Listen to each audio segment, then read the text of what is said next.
Bismillahirrahmanirrahim. Assalamualaikum warahmatullahi wabarakatuh. Salam sehat untuk kita semua. Gimana kabarnya nih, sahabat-sahabat FIB School of Talents? Semoga semua selalu dalam keadaan sehat.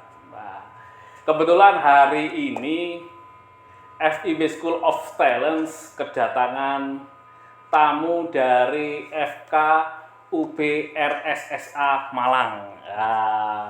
Kita berkenalan dengan beliaunya, kalau saya nyebutnya Ayah Kak Sahnas.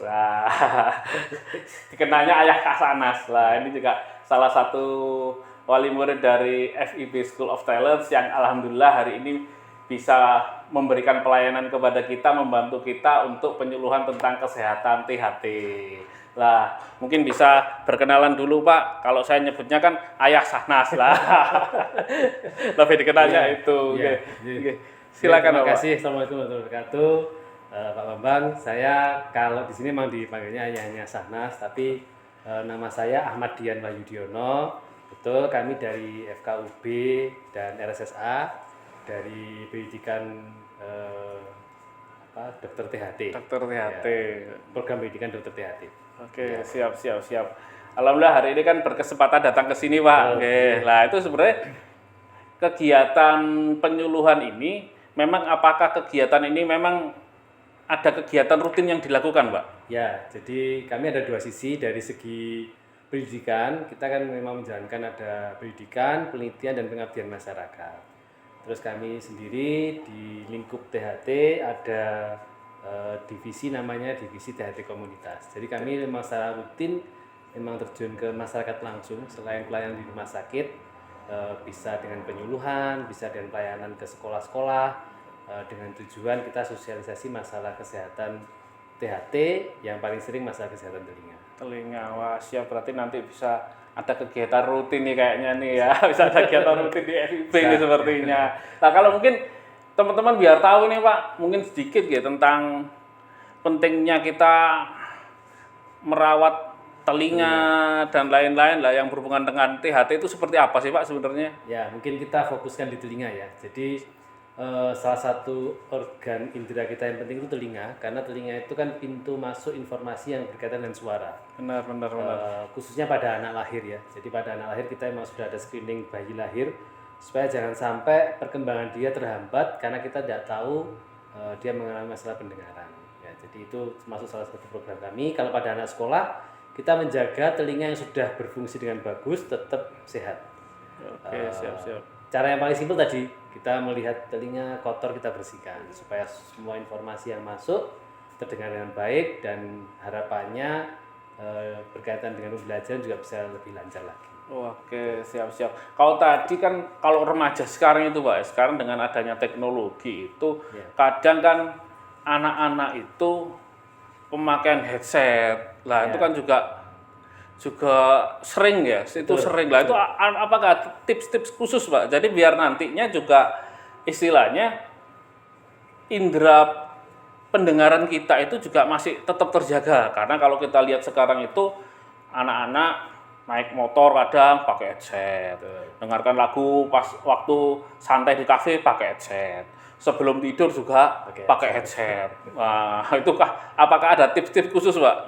Yang seperti apa? Ataukah headset yang headset ini yang headset seperti ini bagus, headset ini yang memang kurang bagus, apakah seperti apa mungkin? Ya, jadi kita tidak bisa menghindari perkembangan teknologi ya. Benar.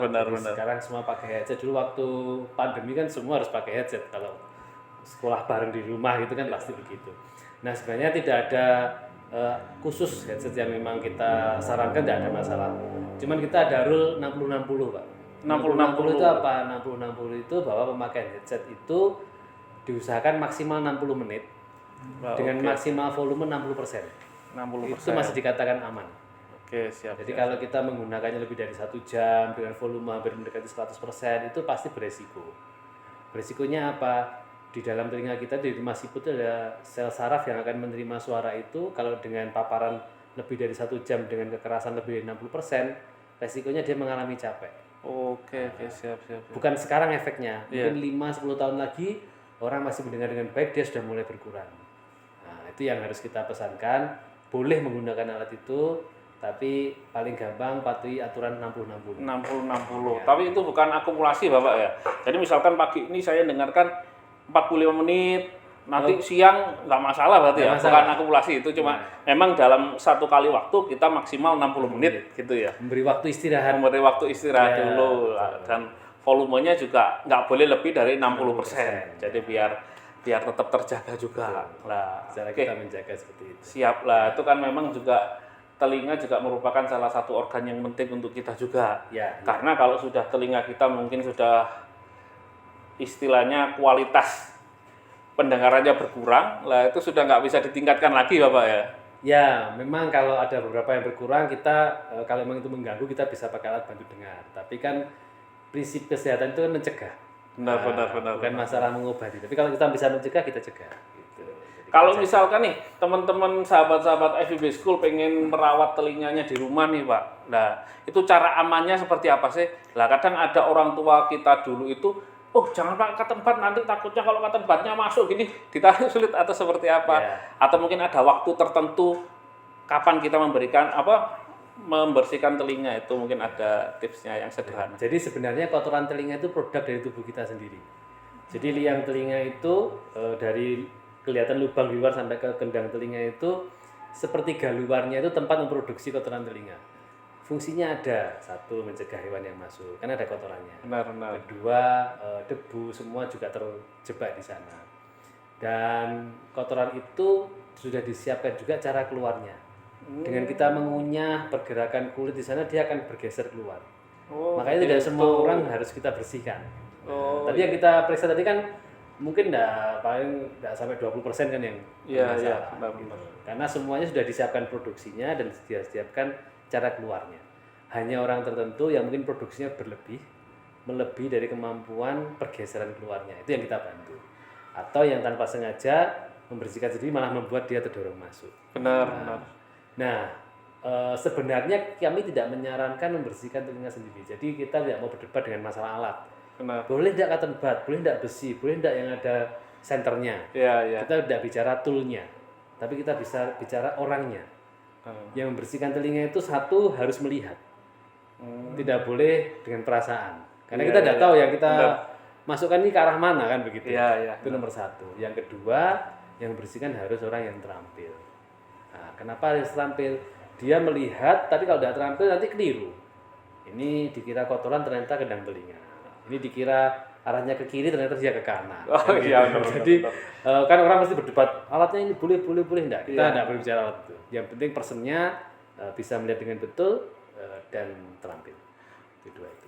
Berarti kalau harus melihat itu berarti ketika kita membersihkan sendiri juga kurang berarti Pak ya? Tidak disarankan. Kurang disarankan berarti ya. Berarti mending kita yang membersihkan mending orang lain karena bisa melihat langsung posisinya itu ya. Itu pun biasanya di kalau sudah pemeriksaan begini kita tahu mana yang harus rutin periksa, mana yang tidak perlu.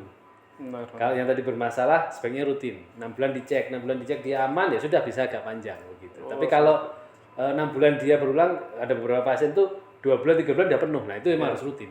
Tapi kalau lainnya tidak ada masalah, tidak perlu. Nggak masalah. Hanya tertentu saja. Gitu ya. Karena memang sekarang ini kalau kita lihat di pasar itu kan memang untuk alat pembersih telinga kan memang banyak sekali Pak ya, macam-macam. Ada yang benar yang katakan Pak tadi, ada yang pakai senter dan lain sebagainya. Tapi intinya tadi Pak, intinya berarti harus ada yang melihat tadi, nggak boleh main perasaan tadi. Dan paling nggak harus tahu posisinya yang seperti apa, yang telaten tadi. Nah, itu teman-teman ya.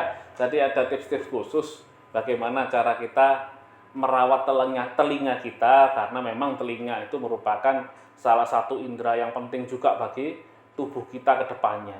Jadi jaga telinga itu ada nggak slogannya di THT itu Pak? Tidak ada yang khusus sih, cuman saya pernah baca quote bagus ya. Iya. Jadi kalau mata itu menghindarkan orang dari benda, Benar. ya. Kalau telinga itu menghindarkan orang dari orang. Oh, menghindarkan orang dari Orang. Karena kita tidak bisa berkomunikasi kan begitu. Jadi kita harus jaga. Karena kita makhluk sosial, kita berinteraksi, jadi harus menjaga telinga kita supaya kita bisa berinteraksi dengan sesama makhluk Oke, sosial.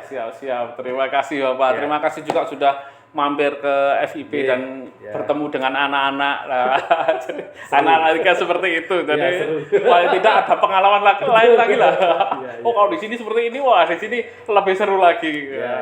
Nah, itu yang Terima kasih. mungkin semoga nanti kita ke depan mungkin bisa lebih intens lagi mungkin Pak. Lebih baik Jadi mungkin dirutinkan. ada jadwal rutin Pak. Iya. Terima kasih lah, itu sudah ada komitmen jadwal rutin lah, itu paling enggak nanti ada beberapa jadwal yang mungkin bisa kita bicarakan. Nanti mungkin kita juga mungkin bisa berbagi ilmu tentang kesehatan juga melalui bisa. online Pak ya, mungkin melalui Bisa. YouTube ya. Bisa, Nah, bisa. Alhamdulillah. Jadi sahabat-sahabat FIP, jadi kita nanti mungkin selain kita bicara tentang pendidikan, kita bicara tentang kolaborasi di masyarakat. Nah, ini ada tambahan ilmu lagi. Mungkin ke depan kita juga akan bicara juga tentang kesehatan. Nah, terutama nanti mungkin kesehatan untuk anak-anak ya, yang memang harus terus dijaga. Karena kadang anak-anak zaman sekarang itu kadang juga kurang terkontrol dan lain sebagainya lah. Itu mungkin dari segi makanan, dari segi apalah, banyak yang nanti mungkin bisa kita bicarakan masalah kesehatan. Tonton terus YouTube kita FIP Studio One. Nah, bagi teman-teman yang penasaran juga dengan apa yang ada di FIP School, apa yang ada di FIP Academy, bisa datang ke tempat kita. Kita ada di Perum Joyo Grand Regency Blok A1 lah. Pastinya kita nanti akan ada beberapa kegiatan seru. Bagi Bapak Ibu yang ingin berkegiatan di sini, bisa hubungi kontak person kami, bisa lihat Instagram kami. Jadi di situ ada berbagai macam kegiatan yang nanti Bapak Ibu juga bisa nikmati. Oke, terima kasih semua. Terima kasih Bapak atas kunjungannya. Terima kasih. Nanti kita lanjutkan kolaborasinya. Semoga selalu bermanfaat.